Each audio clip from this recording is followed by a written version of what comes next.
आओ छेवें पदे तो विचार आरंभ करनी है तो सतगुरु जी कृपा करके बख्शिश करके फरमाउंदे हन। हर का नाम जन को मुक्त जुगत, हर कै नाम जन को तृप्त भुगत।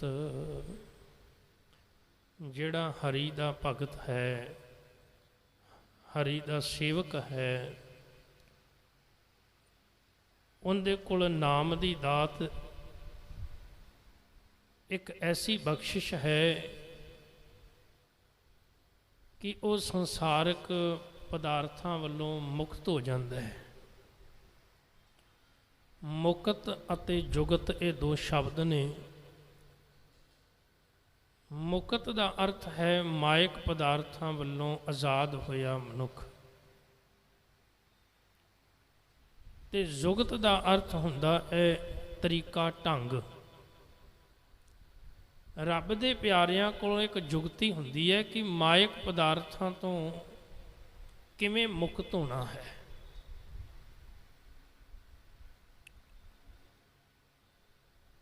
हुण मुक्त उदों होवेगा जदों इहनूं पता लगेगा भी मैं बंधनां विच फसिया होया वां। दुनिया का हर एक मनुख किसी न किसी बंधन विच पिया होया है। कोई ना कोई बंधन इहदे जीवन में जरूर है।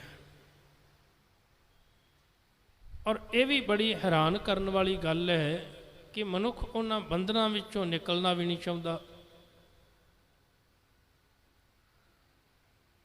क्योंकि मुक्त होना कोई वड्डी गल नहीं, पर मनुख मुक्त होना नहीं चाहता।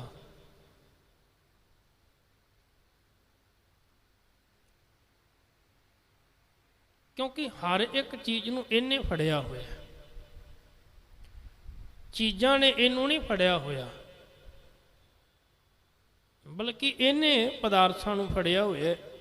और उनके पिछे काम जिहड़ा डर है वो काम करता है। डरिया होया मनुख ये सोचता भी अगर मैं ये चीज़ नूं छड्ड दिता तो फिर मेरे को बचेगा कि, फिर मेरे को कुछ भी बचता नहीं अगर मैं कोई चीज़ नूं छड्ड देना। अगर कोई मनुख किसी पदवी ते बैठा होया, अज वेखो वड्डे वड्डे राजनेता जदों कुर्सियां ते बैठे ने, वो क्यों नहीं छड्डदे? उनका कारण यह है उन्होंने इंज लगता भी ये छड्ड दिता तो साडे कोल बचेगा कि। राजनीतिक बंदियां दी गल छड्डो, धार्मिक बंदे भी जिहड़े धार्मिक स्थानां दीयां कुर्सियां ते बैठे ने, उन्हां पिछे भी यही डर काम करता है। उन्हां दे अंदर भी एक डर बैठा होया भी जे आपां छड्ड दिता तो साडे कोल कुछ नहीं बचेगा। इस करके फड़ के रखना चाहते हैं। हुण शरीर तो किसी हद तक किसी चीज़ नूं छड्ड देवेगा, पर मन नहीं छड्डदा। इंज प्रतीत हुंदा है भी बंदे ने चीज़ छड्ड दिती है, पर मन ने अजे भी उस चीज़ नूं फड़िया होया है।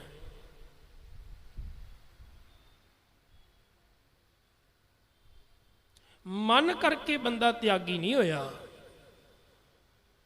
मन करके तो अजे बंधना विच फसिया होया है। बाहरी तौर पर वेखण विच आउंदा है भी ये बंदा त्यागी है, इन्हें त्याग दिता है सब कुछ। गुरु नानक पातशाह जी जदों जोगियां नूं मिले सन ते वो जोगी जिहड़े अपने आप नूं वड्डे सन्यासी ब्रह्मचारी त्यागी अखवाउंदे सन, ते महाराज ने आख्या सी भाई त्याग तो मन का हुंदा है, घर परिवार का त्याग नहीं हुंदा। तुसीं संसार नूं, घर परिवार नूं, काम धंधियां नूं, दौलत नूं, वडियाई नूं त्याग के इत्थे बैठे हो, पर तुहाडा मन अजे त्यागी नहीं बनिया। ग्रह तज बन खंड जाइए, चुन खाइए कंदा। ਉਹਨਾਂ ਲੋਕਾਂ ਨੇ ਘਰ ਤਿਆਗ ਦਿੱਤੇ, ਇਸਤਰੀ ਬੱਚੇ ਤਿਆਗ ਦਿੱਤੇ, ਜ਼ਮੀਨ ਜਾਇਦਾਦ ਤਿਆਗ ਦਿੱਤੀ, ਪਰ ਗ੍ਰਸਤੀਆਂ ਦੇ ਘਰ ਵਿੱਚ ਜਾ ਕੇ ਮੰਗ ਕੇ ਖਾਂਦੇ ਸਨ। ਗ੍ਰਸਤੀਆਂ ਨੂੰ ਨਿੰਦਦੇ ਸਨ, ਮਾੜਾ ਕਹਿੰਦੇ ਸਨ, ਫਿਰ ਉਹਨਾਂ ਗ੍ਰਸਤੀਆਂ ਦੇ ਘਰਾਂ ਵਿੱਚੋਂ ਮੰਗਣ ਜਾਂਦੇ ਸਨ। ਗੁਰੂ ਨਾਨਕ ਪਾਤਸ਼ਾਹ ਜੀ ਨੇ ਬੜੀ ਦਲੀਲ ਨਾਲ ਗੱਲ ਕੀਤੀ ਵੀ ਜੇ ਤੁਸੀਂ ਗ੍ਰਸਤੀਆਂ ਨੂੰ ਮਾੜਾ ਆਂਦੇ ਹੋ ਫਿਰ ਉਹਨਾਂ ਘਰੋਂ ਮੰਗ ਕੇ ਕਿਉਂ ਖਾਂਦੇ ਹੋ? ਇੱਕ ਪਾਸੇ ਤੁਸੀਂ ਗ੍ਰਸਤੀ ਨੂੰ ਮਾੜਾ ਕਹਿ ਰਹੇ ਹੋ, ਇਸਤਰੀ ਨੂੰ ਮਾੜਾ ਕਹਿ ਰਹੇ ਹੋ, ਬੱਚਿਆਂ ਨੂੰ ਬੁਰਾ ਕਹਿ ਰਹੇ ਹੋ, ਸੰਸਾਰ ਦੇ ਕੰਮ ਧੰਦਿਆਂ ਨੂੰ ਮਾੜਾ ਕਹਿ ਰਹੇ ਹੋ, ਕਿਰਤ ਨੂੰ ਮਾੜਾ ਕਹਿ ਰਹੇ ਹੋ, ਦੂਸਰੇ ਪਾਸੇ ਉਹਨਾਂ ਕੋਲੋਂ ਮੰਗਣ ਜਾਂਦੇ ਹੋ। ਇਹ ਫਿਰ ਦੋ ਗੱਲਾਂ ਕਿਉਂ?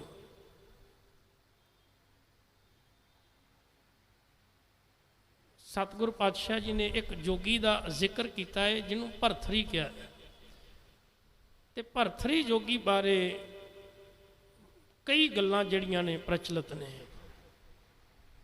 ਕਿਸੇ ਨੇ ਆਖਿਆ ਵੀ ਇਹ ਵਿਕਰਮਦਿੱਤਿਆ ਜਿਹੜਾ ਉਹਦਾ ਵੱਡਾ ਭਰਾ ਸੀ,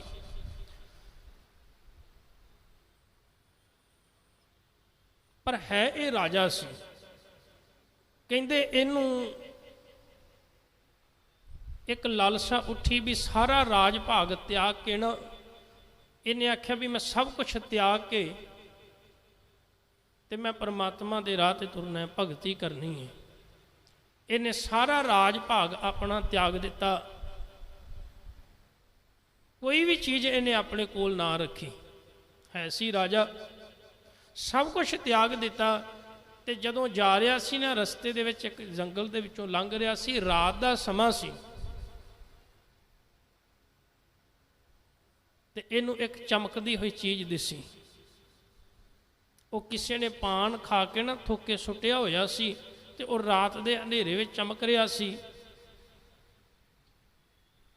ਹੁਣ ਵੇਖੋ, ਆਪਣੇ ਆਪ ਨੂੰ ਤਿਆਗੀ ਕਹਾ ਰਿਹਾ ਸੀ, ਮੈਂ ਸਭ ਕੁਛ ਤਿਆਗ ਆਇਆ, ਸਭ ਕੁਛ ਛੱਡ ਆਇਆ, ਪਰ ਇੱਕ ਲਾਲਸਾ ਉੱਠੀ ਵੀ ਸ਼ਾਇਦ ਕੋਈ ਹੀਰਾ ਹੈ। ਇਹਨੇ ਹੀਰੇ ਛੱਡ ਆਇਆ, ਸਭ ਕੁਝ ਛੱਡਿਆ ਰਾਜ ਭਾਗ, ਤੇ ਤੁਰ ਪਿਆ ਰਸਤੇ ਤੇ। ਰਾਹ ਵਿੱਚ ਰਾਤ ਦੇ ਹਨੇਰੇ ਵਿੱਚ ਉਹ ਚਮਕ ਰਹੀ ਪਈ ਹੋਈ ਥੁੱਕ ਕਿਸੇ ਨੇ ਪਾਨ ਦੀ ਸੁੱਟੀ ਹੈ। ਮਨ ਵਿੱਚ ਲਾਲਸਾ ਉੱਠ ਪਈ, ਕੋਈ ਗੱਲ ਨਹੀਂ, ਚੱਲ ਵੇਖ ਲੈ। ਜਦੋਂ ਉਹ ਲੱਗਾ ਚੁੱਕਣ ਤੇ ਹੱਥ ਸਾਰੇ ਲਿਬੜ ਗਏ, ਤੇ ਆਪਣੇ ਮੱਥੇ ਤੇ ਹੱਥ ਮਾਰਿਆ, ਕਹਿਣ ਲੱਗੇ ਮਨਾ, ਰਾਜ ਭਾਗ ਛੱਡਣ ਤੋਂ ਬਾਅਦ ਵੀ ਅਜੇ ਵੀ ਲਾਲਸਾ ਗਈ ਨਹੀਂ। ਇਹਦਾ ਮਤਲਬ ਤਿਆਗ ਸਰੀਰ ਦਾ ਨਹੀਂ, ਤਿਆਗ ਮਨ ਦਾ ਹੁੰਦਾ ਹੈ। ਬੰਧਨਾਂ ਤੋਂ ਇੱਕ ਪਲ ਵਿੱਚ ਹੀ ਬੰਦਾ ਆਜ਼ਾਦ ਹੋ ਸਕਦਾ ਹੈ। ਔਰ ਮੁਸ਼ਕਲ ਇਹ ਸਾਡੇ ਸਮਾਜ ਨੇ ਜਾਂ ਜਿਹੜੇ ਧਾਰਮਿਕ ਲੋਕ ਨੇ, ਉਹਨਾਂ ਨੇ ਲੋਕਾਂ ਦੇ ਅੰਦਰ ਇੱਕ ਇਹੋ ਜਿਹਾ ਮਾਹੌਲ ਬਣਾ ਦਿੱਤਾ ਕਿ ਉਹ ਲੋਕ ਜਿਹੜੇ ਨੇ ਡਰ ਗਏ, ਘਬਰਾ ਗਏ। ਉਹਨਾਂ ਆਖਿਆ ਜੇ ਛੱਡਾਂਗੇ ਤੇ ਸਾਡੇ ਕੋਲ ਰਹੇਗਾ ਕੀ, ਬਚੇਗਾ ਕੀ? ਪਰ ਜਿਹੜੇ ਰੱਬ ਦੇ ਭਗਤ ਨੇ ਨਾ, ਉਹਨਾਂ ਕੋਲ ਇੱਕ ਚੀਜ਼ ਹੈ। ਉਹ ਕਹਿੰਦੇ ਅਗਰ ਸੰਸਾਰ ਦੀ ਹਰ ਇੱਕ ਚੀਜ਼ ਸਾਡੇ ਕੋਲੋਂ ਲੈ ਵੀ ਲਈ ਜਾਵੇ, ਪਰ ਇੱਕ ਚੀਜ਼ ਸਾਡੇ ਕੋਲ ਬਚਦੀ ਹੈ, ਪਰਮਾਤਮਾ ਦਾ ਨਾਮ। ਹੁਣ ਉਹਨਾਂ ਅੰਦਰ ਡਰ ਨਹੀਂ, ਕੋਈ ਭੈ ਨਹੀਂ, ਕਿਉਂਕਿ ਨਾਮ ਉਹਨਾਂ ਕੋਲ ਹੈ, ਤੇ ਨਾਮ ਦੇ ਰਾਹੀਂ ਹੀ ਉਹ ਮੁਕਤ ਹੋ ਗਏ। ਸਾਹਿਬ ਆਖਦੇ ਨੇ ਹਰ ਕਾ ਨਾਮ ਜਨ ਕੋ ਮੁਕਤ ਜੁਗਤ, ਹਰੀ ਦੇ ਭਗਤਾਂ ਕੋਲ ਪਰਮਾਤਮਾ ਦਾ ਨਾਮ ਹੈ। ਇਹ ਹੀ ਸਭ ਤੋਂ ਵੱਡੀ ਜੁਗਤੀ ਹੈ ਕਿ ਉਹ ਮਾਇਕ ਪਦਾਰਥਾਂ ਤੋਂ ਮੁਕਤ ਹੋ ਗਏ। ਉਹਨਾਂ ਨਾਮ ਨੂੰ ਫੜ ਲਿਆ, ਬਾਕੀ ਸਾਰੀਆਂ ਚੀਜ਼ਾਂ ਛੱਡ ਦਿੱਤੀਆਂ। ਕਿਸੇ ਚੀਜ਼ ਨੂੰ ਫੜ ਕੇ ਨਹੀਂ ਰੱਖਿਆ ਉਹਨਾਂ ਨੇ, ਬਲਕਿ ਸਰੀਰ ਤੋਂ ਵੀ ਉਹ ਮੁਕਤ ਹੋ ਗਏ। ਸਰੀਰ ਦੇ ਬੰਧਨ ਵੀ ਉਹਨਾਂ ਨੂੰ ਆਪਣੇ ਵੱਸ ਵਿੱਚ ਨਹੀਂ ਕਰ ਸਕੇ, ਕਿਉਂਕਿ ਮਨ ਇਹਨਾਂ ਤੋਂ ਉੱਤੇ ਉੱਠ ਗਿਆ। ਮਨ ਨਾਮ ਨਾਲ ਜੁੜ ਗਿਆ, ਤੇ ਨਾਮ ਨੇ ਸੰਸਾਰ ਵਿੱਚ ਰਹਿੰਦਿਆਂ ਹੋਇਆਂ ਹੀ ਉਹਨਾਂ ਨੂੰ ਮੁਕਤੀ ਜਿਹੜੀ ਹੈ ਉਹ ਦੇ ਦਿੱਤੀ। ਜਿਉਂਦੇ ਜੀ ਮੁਕਤ ਹੋ ਗਏ। ਹਰ ਕੈ ਨਾਮ ਜਨ ਕੋ ਤ੍ਰਿਪਤ ਭੁਗਤ। ਹੁਣ ਹਰੀ ਦੇ ਜਿਹੜੇ ਭਗਤ ਨੇ ਉਹਨਾਂ ਕੋਲ ਨਾਮ ਹੈ, ਇਸ ਕਰਕੇ ਉਹ ਨਾਮ ਦੇ ਰਾਹੀਂ ਰੱਜ ਗਏ। ਉਹਨਾਂ ਦੇ ਅੰਦਰ ਮਾਇਕ ਪਦਾਰਥਾਂ ਦੀ ਪਿਆਸ ਨਹੀਂ ਰਹੀ। ਹਰ ਕਾ ਨਾਮ ਜਨ ਕਾ ਰੂਪ ਰੰਗ, ਹਰੀ ਦਾ ਨਾਮ ਹਰੀ ਦੇ ਸੇਵਕ ਵਾਸਤੇ ਹੀ ਸਭ ਤੋਂ ਵੱਡੀ ਖੂਬਸੂਰਤੀ ਦੀ ਦਾਤ ਹੈ। ਫਰਕ ਹੈ ਰੱਬ ਦੇ ਭਗਤਾਂ ਵਿੱਚ ਤੇ ਸੰਸਾਰੀ ਲੋਕਾਂ ਵਿੱਚ। ਸੰਸਾਰੀ ਲੋਕ ਆਪਣੇ ਬਾਹਰ ਦੇ ਸੁਪਨ ਨੂੰ ਵੇਖ ਕੇ ਖੁਸ਼ ਹੁੰਦੇ ਨੇ, ਅਸੀਂ ਲੋਕ ਆਪਣੀ ਬਾਹਰ ਦੀ ਖੂਬਸੂਰਤੀ ਨੂੰ ਵੇਖ ਕੇ ਪ੍ਰਸੰਨ ਹੁੰਦੇ ਹਾਂ। ਭਗਤ ਆਪਣੇ ਅੰਦਰ ਦੀ ਖੂਬਸੂਰਤੀ ਨੂੰ ਵੇਖ ਕੇ ਖੁਸ਼ ਹੁੰਦੇ ਨੇ। ਅਸੀਂ ਕਹਿੰਦੇ ਹਾਂ ਬਾਹਰ ਨਹੀਂ ਕੋਈ ਵੱਟ ਰਹਿਣਾ ਚਾਹੀਦਾ, ਅਸੀਂ ਕਹਿੰਦੇ ਹਾਂ ਬਾਹਰ ਨਹੀਂ ਕੋਈ ਵੀ ਮਾੜਾ ਜਿਹਾ ਕੋਝਾਪਣ ਰਹਿਣਾ ਚਾਹੀਦਾ, ਬਾਹਰੋਂ ਇੱਕਦਮ ਸੋਹਣੇ ਦਿਸਣੇ ਚਾਹੀਦੇ ਆ। ਪਰ ਭਗਤ ਕਹਿੰਦਾ ਅੰਦਰ ਨਹੀਂ ਕੋਈ ਵੀ ਐਬ ਹੋਣਾ ਚਾਹੀਦਾ, ਬਾਹਰ ਚੱਲ ਜਾਏਗਾ। ਮੰਨ ਲਓ ਕੋਈ ਮਨੁੱਖ ਘਰ ਬਣਾਵੇ, ਬਾਹਰੋਂ ਬੜਾ ਖੂਬਸੂਰਤ ਬਣਾਇਆ ਹੋਵੇ ਪਰ ਅੰਦਰ ਅੱਤ ਦੀ ਗੰਦਗੀ ਹੋਵੇ, ਤੇ ਕੋਈ ਮਹਿਮਾਨ ਉਸ ਦੇ ਘਰ ਵਿੱਚ ਜਾਵੇ, ਉਹ ਕੀ ਮਹਿਸੂਸ ਕਰੇਗਾ? ਮੰਨ ਲਓ ਸਾਡਾ ਹੀ ਘਰ ਹੋਵੇ, ਸਾਡਾ ਘਰ ਬਾਹਰੋਂ ਬੜਾ ਖੂਬਸੂਰਤ ਹੈ, ਅਸੀਂ ਮਹਿੰਗਾ ਮਾਰਬਲ ਲਾਇਆ ਹੈ, ਵਧੀਆ ਪੇਂਟ ਕੀਤੇ ਨੇ, ਵਧੀਆ ਬਾਹਰ ਗਮਲੇ ਰੱਖੇ ਨੇ, ਇੰਨੀ ਖੂਬਸੂਰਤੀ ਲੋਕੀ ਵਾਹ ਵਾਹ ਕਰਦੇ ਨੇ, ਪਰ ਘਰ ਦੇ ਅੰਦਰ ਆਇਆ ਮਹਿਮਾਨ ਉਹਦਾ ਦਿਲ ਨਹੀਂ ਕਰਦਾ ਅੰਦਰ ਬੈਠਣ ਨੂੰ, ਕਹਿੰਦਾ ਬਾਹਰ ਚੱਲ ਭਾਈ, ਤੇ ਬਾਹਰੋਂ ਹੀ ਸੋਹਣਾ ਹੈ, ਅੰਦਰ ਤੇ ਗੰਦਗੀ ਹੈ। ਇੱਕ ਰਾਜਾ ਫਕੀਰ ਨੂੰ ਫੜ ਕੇ ਲੈ ਆ ਆਪਣੇ ਰਾਜ ਮਹਿਲ ਵਿੱਚ। ਉਹ ਕਹਿੰਦਾ ਮੇਰੇ ਰਾਜ ਮਹਿਲ ਵਿੱਚ ਕਿਸੇ ਚੀਜ਼ ਦੀ ਕਮੀ ਨਹੀਂ, ਹਰ ਇੱਕ ਚੀਜ਼ ਹੈ, ਪਰ ਇੱਕ ਚੀਜ਼ ਦੀ ਕਮੀ ਹੈ ਵੀ ਤੇਰੇ ਵਰਗਾ ਫਕੀਰ ਨਹੀਂ ਜਿਹੜਾ ਕੋਈ ਪੋਥੀ ਪੜ੍ਹੇ, ਕੋਈ ਗ੍ਰੰਥ ਪੜ੍ਹੇ ਤੇ ਪਾਠ ਕਰੇ, ਮੇਰੇ ਲਈ ਅਰਦਾਸਾਂ ਕਰੇ, ਕੋਈ ਫਕੀਰ ਨਹੀਂ ਹੈਗਾ। ਬਾਕੀ ਹਰ ਇੱਕ ਚੀਜ਼ ਹੈ, ਨੌਕਰ ਚਾਕਰ ਨੇ, ਸਭ ਕੁਛ ਹੈ। ਉਹ ਫਕੀਰ ਨੇ ਨਾ ਕਰਤੀ, ਕਹਿਣ ਲੱਗਾ ਮੈਂ ਰਾਜ ਮਹਿਲ ਵਿੱਚ ਨਹੀਂ ਰਹਿ ਸਕਦਾ। ਉਹ ਹੁਣ ਰਾਜਾ ਸੀ, ਕਹਿੰਦਾ ਤੈਨੂੰ ਪਤਾ ਨਹੀਂ, ਰਾਜੇ ਨੇ ਜੋ ਕਹਿ ਦਿੱਤਾ ਉਹ ਮੰਨਣਾ ਹੀ ਪੈਂਦਾ ਹੈ। ਉਹ ਕਹਿੰਦਾ ਠੀਕ ਹੈ ਤੂੰ ਰਾਜਾ ਹੋਵੇਂਗਾ, ਪਰ ਇਹ ਗੱਲ ਤੇਰੀ ਮੈਨੂੰ ਸਵੀਕਾਰ ਨਹੀਂ। ਉਹਨੇ ਆਖਿਆ ਤੈਨੂੰ ਪ੍ਰੋਬਲਮ ਕੀ ਹੈ? ਬਾਹਰ ਰਹਿਣ ਵਾਸਤੇ ਤੇਰੇ ਕੋਲ ਝੋਪੜੀ ਤੱਕ ਨਹੀਂ, ਪਾਣ ਨੂੰ ਕੱਪੜੇ ਨਹੀਂ, ਖਾਣ ਨੂੰ ਰੋਟੀ ਨਹੀਂ, ਰਹਿਣ ਨੂੰ ਘਰ ਨਹੀਂ। ਆ ਵੇਖ ਮੈਂ ਤੈਨੂੰ ਕਿੰਨੀ ਮਹਿੰਗੀਆਂ ਚੀਜ਼ਾਂ ਤੈਨੂੰ ਦੇਣਾ ਵਾ, ਦੁਨੀਆ ਦੀ ਹਰ ਇੱਕ ਸੁੱਖ ਤੈਨੂੰ ਇੱਥੇ ਮਿਲੇਗਾ, ਤੂੰ ਕਹਿੰਦਾ ਮੈਂ ਇੱਥੇ ਰਹਿਣਾ ਨਹੀਂ। ਲੋਕ ਤਰਸਦੇ ਨੇ ਵੀ ਸਾਨੂੰ ਕਿਤੇ ਇਹੋ ਜਿਹੀ ਥਾਂ ਮਿਲ ਜਾਵੇ, ਤੇ ਤੂੰ ਕਹਿੰਦਾ ਰਹਿਣਾ ਨਹੀਂ। ਉਹ ਕਹਿੰਦਾ ਨਹੀਂ, ਕਾਰਨ ਕਹਿੰਦਾ ਮੈਨੂੰ ਇੱਥੋਂ ਬਦਬੂ ਆਉਂਦੀ ਹੈ। ਉਹ ਹੈਰਾਨ ਹੋ ਗਿਆ, ਕਹਿੰਦਾ ਮਹਿੰਗੇ ਤੋਂ ਮਹਿੰਗੇ ਇਤਰ ਛਿੜਕੇ ਜਾਂਦੇ ਨੇ, ਇੱਥੇ ਸਭ ਤੋਂ ਮਹਿੰਗੇ ਇਤਰ ਛਿੜਕੇ ਜਾਂਦੇ ਨੇ, ਇੰਨਾ ਰਾਜ ਮਹਿਲ ਖੂਬਸੂਰਤ ਹੈ, ਤੇ ਤੂੰ ਕਹਿੰਦਾ ਤੈਨੂੰ ਬਦਬੂ ਆਉਂਦੀ ਹੈ। ਉਹ ਕਹਿੰਦਾ ਹਾਂ।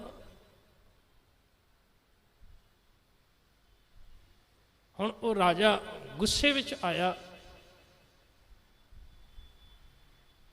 ਕਹਿੰਦਾ ਆ ਜਿੰਨੀ ਇੱਥੇ ਆ ਦੁਨੀਆ ਬੈਠੀ ਹੈ ਰਾਜ ਦਰਬਾਰ ਵਿੱਚ, ਜਾਂ ਹੋਰ ਜਿੰਨੇ ਲੋਕ ਨੇ, ਇਹਨਾਂ ਨੂੰ ਕਿਉਂ ਨਹੀਂ ਆ ਰਹੀ? ਮੈਨੂੰ ਕਿਉਂ ਨਹੀਂ ਬਦਬੂ ਆ ਰਹੀ? ਤੈਨੂੰ ਹੀ ਕਿਉਂ ਆ ਰਹੀ ਹੈ? ਉਹ ਕਹਿੰਦਾ ਰਾਜਾ ਤੂੰ ਇਹ ਗੱਲ ਸਮਝ ਨਹੀਂ ਸਕਦਾ। ਉਹਨੇ ਰਾਜੇ ਨੂੰ ਨਾਲ ਲਿਆ, ਕਹਿੰਦਾ ਮੇਰੇ ਨਾਲ ਚੱਲ, ਜਿੱਥੇ ਮਰੇ ਹੋਏ ਪਸ਼ੂਆਂ ਦੀ ਖੱਲ ਲਾਉਂਦੇ ਸਨ ਉੱਥੇ ਲੈ ਗਿਆ, ਤੇ ਰਾਜੇ ਕੋਲ ਇੱਕ ਪਲ ਨਾ ਉੱਥੇ ਖਲੋਤਾ ਜਾਵੇ। ਕਹਿੰਦਾ ਚੱਲ ਕਿੱਥੇ ਲੈ ਕੇ ਆ ਗਏ?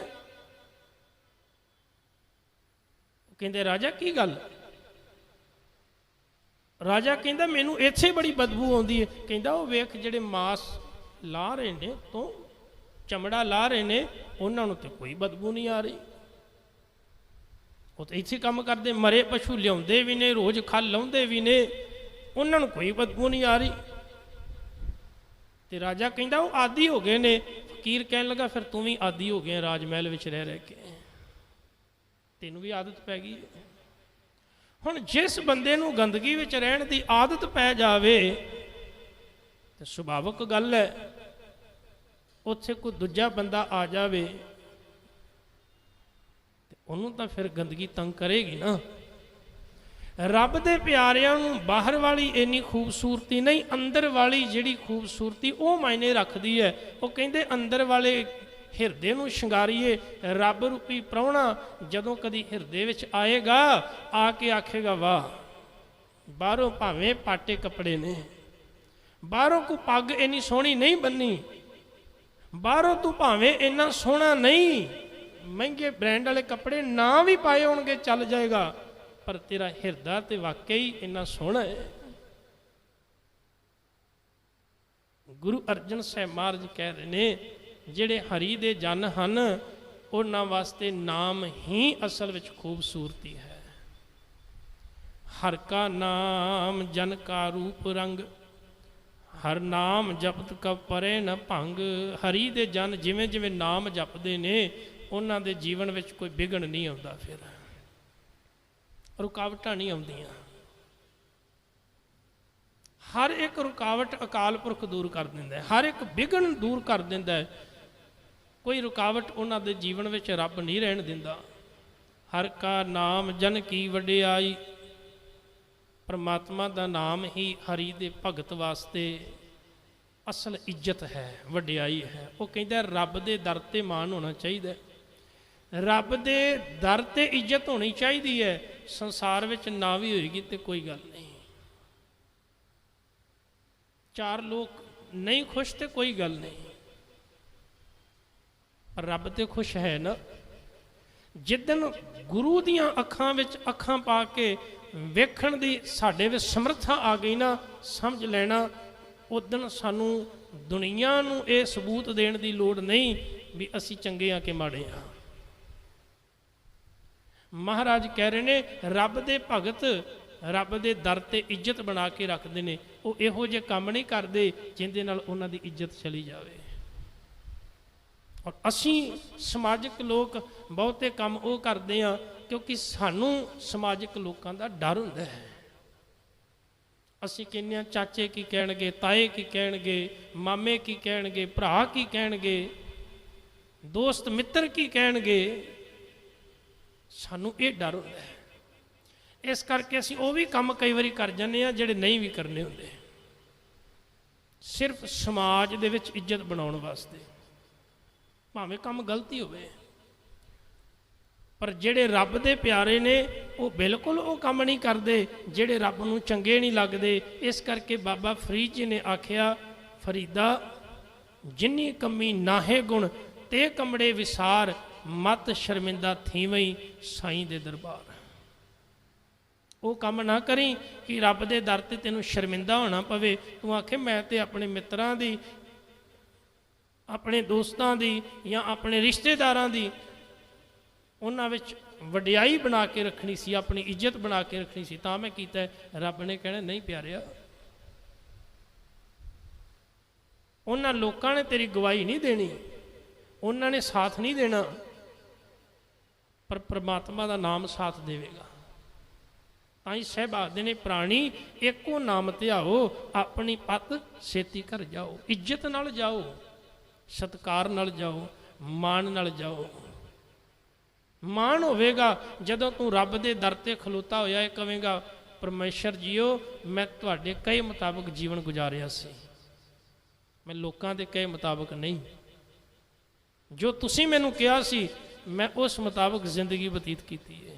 ਤੇ ਭਗਤ ਜਨ ਰੱਬ ਦੇ ਅਨੁਸਾਰ ਆਪਣੇ ਜੀਵਨ ਨੂੰ ਗੁਜ਼ਾਰਦੇ ਨੇ, ਲੋਕਾਂ ਦੇ ਅਨੁਸਾਰ ਨਹੀਂ। ਇਸ ਕਰਕੇ ਮਹਾਰਾਜ ਕਹਿ ਰਹੇ ਨੇ ਹਰੀ ਦੇ ਜਨ ਦੀ ਅਸਲ ਇੱਜ਼ਤ ਨਾਮ ਵਿੱਚ ਹੈ। ਹਰ ਕੈ ਨਾਮ ਜਨ ਸ਼ੋਭਾ ਪਾਈ। ਹੁਣ ਉਹ ਜਿਹੜਾ ਰੱਬ ਦੇ ਨਾਮ ਨੂੰ ਜਪਦਾ ਹੈ, ਰੱਬ ਦੇ ਦਰ ਤੇ ਟਿਕਿਆ ਰਹਿੰਦਾ ਹੈ, ਫਿਰ ਉਹਨੂੰ ਸੰਸਾਰ ਵਿੱਚ ਸ਼ੋਭਾ ਮਿਲਣੀ ਸ਼ੁਰੂ ਹੋ ਜਾਂਦੀ ਹੈ। ਲੋਕਾਂ ਦੀਆਂ ਨਜ਼ਰਾਂ ਵਿੱਚ ਸਹਿਜੇ ਸਹਿਜੇ ਉਹ ਮਨੁੱਖ ਮਹਾਨ ਹੋ ਜਾਂਦਾ ਹੈ ਜਿਹੜਾ ਰੱਬ ਦੇ ਦਰ ਤੇ ਮਹਾਨ ਹੁੰਦਾ ਹੈ। ਹਰ ਕਾ ਨਾਮ ਜਨ ਕੋ ਭੋਗ ਜੋਗ।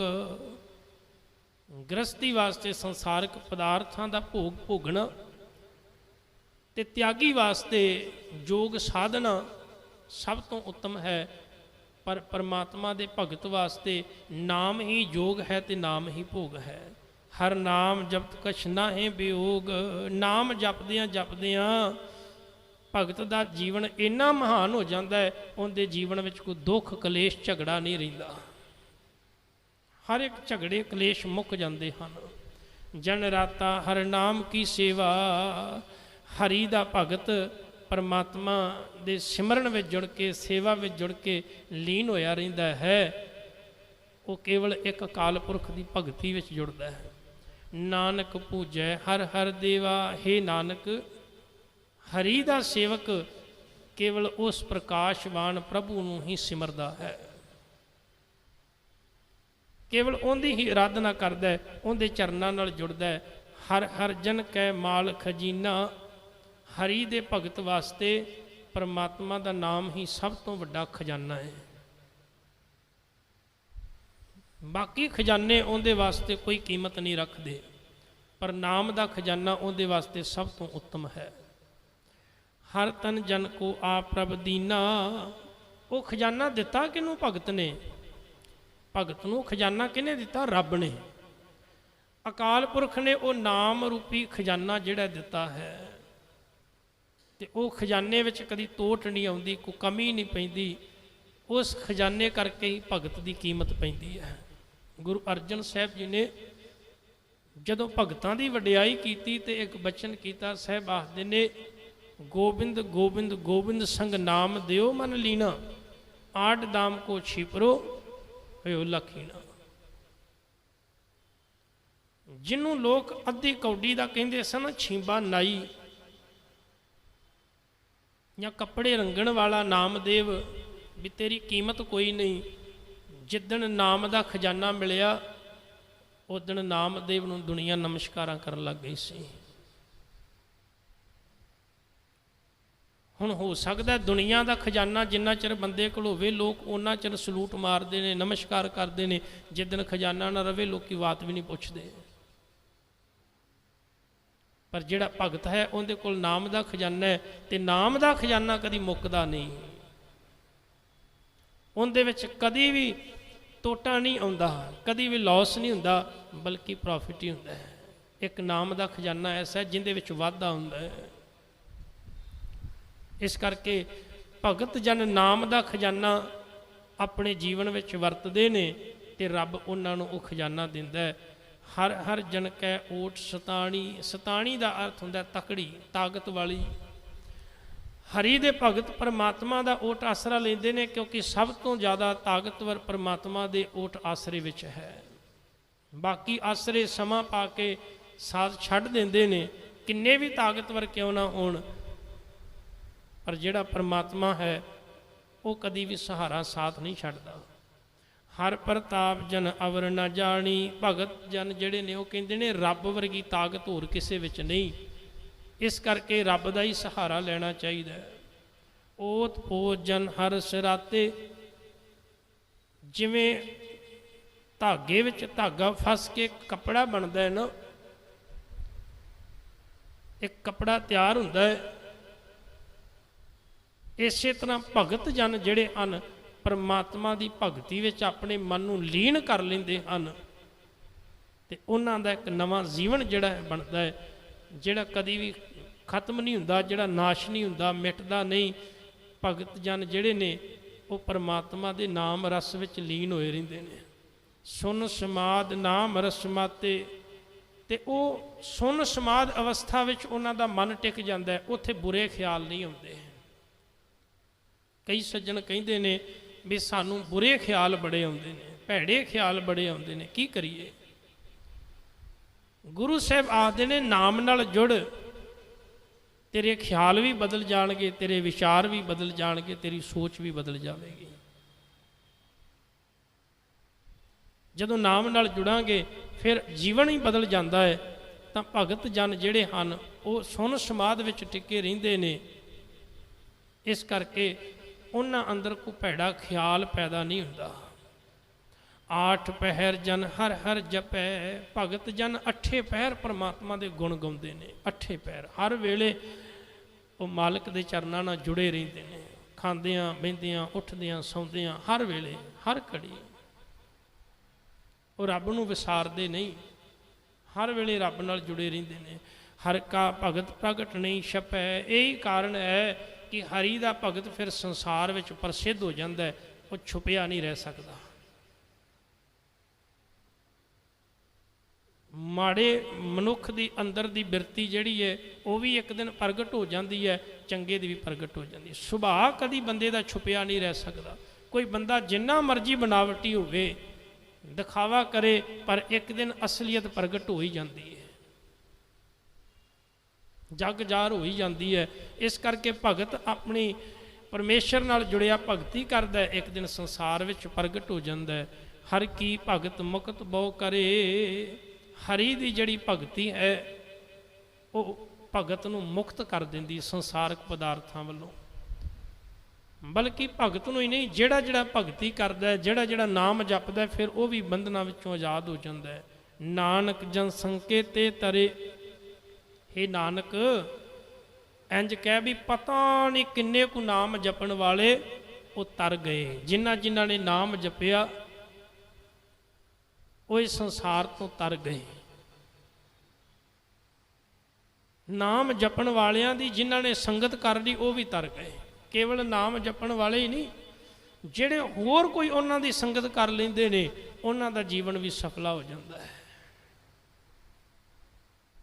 ਬਾਬਾ ਲਹਿਣਾ ਜੀ ਨੇ ਸੰਗਤ ਕੀਤੀ ਸੀ ਖਡੂਰ ਵਿੱਚ ਰਹਿਣ ਵਾਲੇ ਭਾਈ ਜੋਧ ਦੀ, ਤੇ ਸਿਰਫ ਸੰਗਤ ਕਰਨ ਦੇ ਨਾਲ ਹੀ ਜੀਵਨ ਬਦਲ ਗਿਆ ਸੀ। ਗੁਰੂ ਨਾਨਕ ਸਾਹਿਬ ਦੇ ਸਿੱਖ ਬਣ ਗਏ। ਸਿੱਖ ਹੀ ਨਹੀਂ ਬਣੇ ਬਲਕਿ ਗੁਰੂ ਨਾਨਕ ਪਾਤਸ਼ਾਹ ਜੀ ਦੀ ਗੁਰਗੱਦੀ ਤੇ ਬਿਰਾਜਮਾਨ ਹੋ ਗਏ। ਇੰਨਾ ਉੱਚਾ ਜੀਵਨ ਹੋ ਗਿਆ। ਤਾਂ ਸਿਰਫ ਨਾਮ ਜਪਣ ਨਾਲ, ਬੰਦਗੀ ਕਰਨ ਦੇ ਨਾਲ ਜੀਵਨ ਜਿਹੜਾ ਇੰਨਾ ਮਹਾਨ ਹੁੰਦਾ ਹੈ। ਗੁਰੂ ਅਰਜਨ ਸਾਹਿਬ ਦੂਸਰੀ ਅਸ਼ਟਪਦੀ ਦੇ ਅਖੀਰਲੇ ਪਦੇ ਵਿੱਚ ਬਖਸ਼ਿਸ਼ ਕਰਦੇ ਨੇ, ਪਾਰ ਜਾਤ ਹਰ ਕੋ ਨਾਮ। ਪਾਰ ਜਾਤ ਇੱਕ ਰੁੱਖ ਹੈ, ਇੱਕ ਦਰਖਤ ਹੈ। ਸਨਾਤਨੀ ਮਤ ਵਿੱਚ ਮੰਨਿਆ ਜਾਂਦਾ ਹੈ ਵੀ 5 ਦਰਖਤ ਨੇ ਸਵਰਗ ਦੇ ਵਿੱਚ,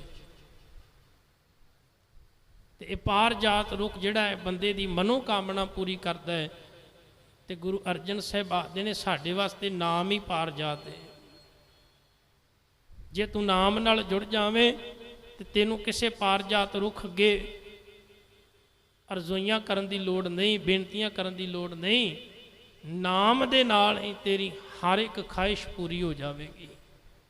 ਤੇਰੀ ਕੋਈ ਇੱਛਾ ਫਿਰ ਰਵੇਗੀ ਨਹੀਂ। ਕਾਮ ਧੇਨ ਹਰ ਹਰ ਗੁਣ ਗਾਮ। ਕਾਮ ਧੇਨ ਇੱਕ ਗਊ ਹੈ, ਉਹ ਵੀ ਸਵਰਗਾਂ ਵਿੱਚ ਮੰਨੀ ਜਾਂਦੀ ਹੈ। ਤੇ ਗੁਰੂ ਅਰਜਨ ਸਾਹਿਬ ਆਖਦੇ ਨੇ ਭਾਈ ਹਰੀ ਦੇ ਗੁਣ ਗਾਉਣਾ ਹੀ ਸਾਡੇ ਵਾਸਤੇ ਅਸਲ ਕਾਮ ਧੇਨ ਗਊ ਹੈ। ਸਭ ਤੇ ਉਤਮ ਹਰ ਕੀ ਕਥਾ। ਹਰੀ ਦੀਆਂ ਗੱਲਾਂ ਸਭ ਤੋਂ ਚੰਗੀਆਂ ਨੇ ਬਾਕੀ ਗੱਲਾਂ ਨਾਲੋਂ। ਪਰਮਾਤਮਾ ਦੀ ਸਿਫਤ ਸਲਾਹ ਸਭ ਤੋਂ ਚੰਗੀ ਹੈ। ਇਸ ਕਰਕੇ ਮਹਾਰਾਜ ਆਖਦੇ ਨੇ ਭਾਈ ਜਿੰਨਾ ਹੋ ਸਕੇ ਰੱਬ ਦੀਆਂ ਗੱਲਾਂ ਕਰੋ, ਰੱਬ ਦੇ ਘਰ ਦੀ ਕਹਾਣੀ ਦੀਆਂ ਗੱਲਾਂ ਕਰੋ, ਉਹਦੀ ਸਿਫਤ ਸਲਾਹ ਦੀਆਂ ਗੱਲਾਂ ਕਰੋ। ਨਾਮ ਸੁਣਤ ਦਰ ਦੁੱਖ ਲਥਾ।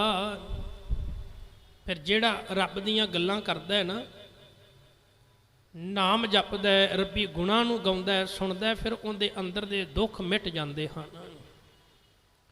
ਨਾਮ ਕੀ ਮਹਿਮਾ ਸੰਤ ਰਿਦ ਵਸੈ। ਨਾਮ ਦੀ ਜਿਹੜੀ ਮਹਿਮਾ ਹੈ ਸੰਤਾਂ ਦੇ ਹਿਰਦਿਆਂ ਵਿੱਚ ਵਸ ਜਾਂਦੀ ਹੈ। ਸੰਤ ਪ੍ਰਤਾਪ ਦੁਰਤ ਸਭ ਨਸੈ।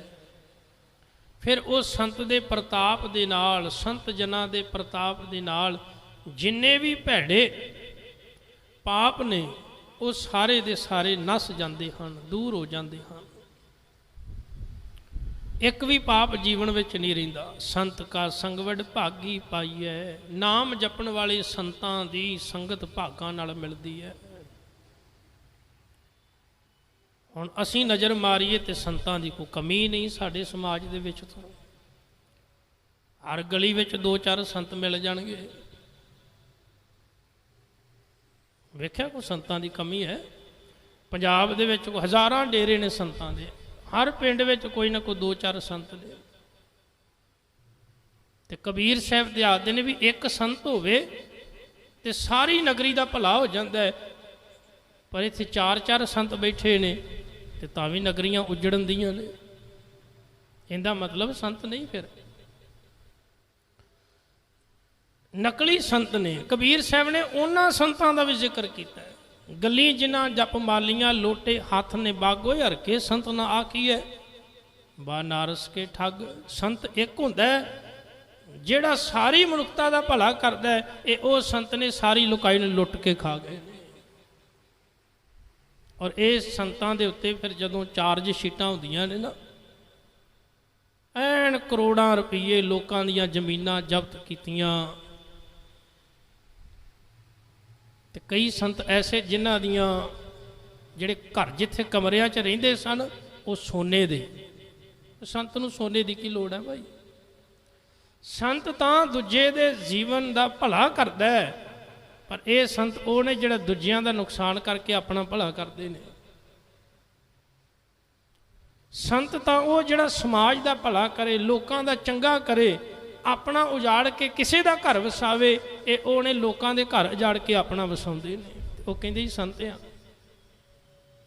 ਇਹੋ ਜਿਹੇ ਸੰਤਾਂ ਨੇ ਸਮਾਜ ਨੂੰ ਦਿੱਤਾ ਕੁਛ ਨਹੀਂ, ਪਰ ਸਮਾਜ ਦਾ ਲੁੱਟਿਆ ਬਹੁਤ ਕੁਛ ਹੈ। ਉਹ ਫਿਰ ਹਰੀ ਦੇ ਸੰਤ ਨਹੀਂ, ਉਹ ਬਨਾਰਸ ਦੇ ਠੱਗ ਨੇ। ਉਹ ਠੱਗੀਆਂ ਕਰਦੇ ਲੋਕਾਂ ਦੇ ਨਾਲ। ਇਹੋ ਜਿਹੇ ਸੰਤ ਅੱਜ ਜੇਲਾਂ ਵਿੱਚ ਪਏ ਹੋਏ ਨੇ, ਲੰਮੀਆਂ ਲੰਮੀਆਂ ਸਜ਼ਾਵਾਂ ਉਹਨਾਂ ਨੂੰ ਹੋਈਆਂ ਨੇ। ਤੇ ਐਸਾ ਨਹੀਂ ਕਿ ਉਹਨਾਂ ਨੂੰ ਮੰਨਣ ਵਾਲੇ ਲੱਖਾਂ ਦੀ ਤਾਦਾਦ ਵਿੱਚ ਉਹਨਾਂ ਦੇ ਸ਼ਰਧਾਲੂ, ਪਰ ਸਜ਼ਾਵਾਂ ਕੱਟ ਰਹੇ ਨੇ। ਵੇਖੋ ਤੁਹਾਡੇ ਸਾਹਮਣੇ ਹੀ ਹੈ। ਤਾਂ ਇਹਦਾ ਮਤਲਬ ਗੁਰੂ ਅਰਜਨ ਸਾਹਿਬ ਜਿਹੜੇ ਸੰਤ ਦੀ ਗੱਲ ਕਰ ਰਹੇ ਨੇ, ਇਹ ਉਹ ਸੰਤ ਨਹੀਂ। ਉਹ ਇਸ ਜਿਹੜੇ ਸੰਤ ਗੁਰੂ ਅਰਜਨ ਸਾਹਿਬ ਦੱਸ ਰਹੇ ਨੇ, ਜਿਨ੍ਹਾਂ ਸਾਸ ਗਿਰਾਸ ਨਾ ਵਿਸਰੈ, ਹਰ ਨਾਮਾ ਮਨ ਮੰਤ ਧਨ ਸੇ ਸਈ ਨਾਨਕਾ ਪੂਰਨ ਸਹੀ ਸੰਤ। ਜਿਹੜੇ ਰੱਬ ਨਾਲ ਜੁੜੇ ਰਹਿੰਦੇ ਨੇ ਤੇ ਸਮਾਜ ਦਾ ਭਲਾ ਕਰਦੇ ਨੇ, ਪਰ ਬਦਲੇ ਵਿੱਚ ਖਾਹਿਸ਼ ਕੋਈ ਨਹੀਂ, ਉਹ ਅਸਲ ਸੰਤ ਨੇ। ਤੇ ਐਸੇ ਸੰਤਾਂ ਦੀ ਸੰਗਤ ਬੜੇ ਭਾਗਾਂ ਨਾਲ ਮਿਲਦੀ ਏ। ਤੇ ਗਿਆਨੀ ਸੰਤ ਸਿੰਘ ਮਸ਼ਕੀਨ ਆਖਦੇ ਹੁੰਦੇ ਸਨ, ਸੰਤਾਂ ਦੀ ਕਦੀ ਭੀੜ ਨਹੀਂ ਹੋਇਆ ਕਰਦੀ, ਤੇ ਭੀੜ ਦੇ ਵਿੱਚ ਬਹੁਤੇ ਸੰਤ ਨਹੀਂ ਹੋਇਆ ਕਰਦੇ। ਇੱਕ ਹੀ ਸੰਤ ਹੋਵੇਗਾ ਕੋਈ ਲੱਖਾਂ ਦੇ ਵਿੱਚ। ਗੁਰੂ ਅਰਜਨ ਸਾਹਿਬ ਮਹਾਰਾਜ ਆਖਦੇ ਨੇ ਕਿ ਭਲਿਆ ਇਹੋ ਜਿਹੇ ਸੰਤ ਦੀ ਸੰਗਤ ਪ੍ਰਾਪਤ ਹੋ ਜਾਵੇ, ਜਿਹੜਾ ਅੰਤਰ ਆਤਮੇ ਪਰਮੇਸ਼ਰ ਨਾਲ ਲੀਨ ਹੈ।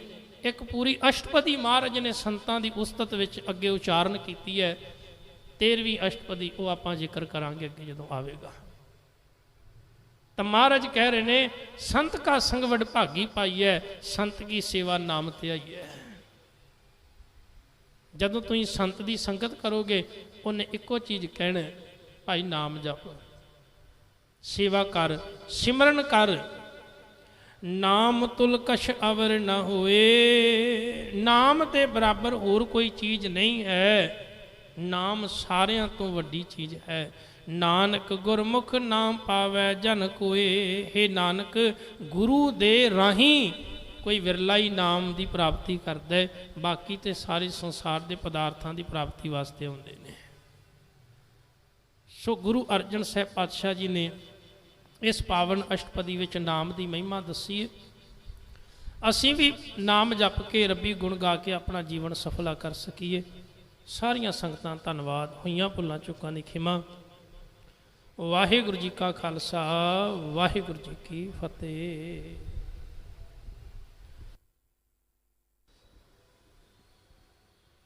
ਰਾਮ ਕਲ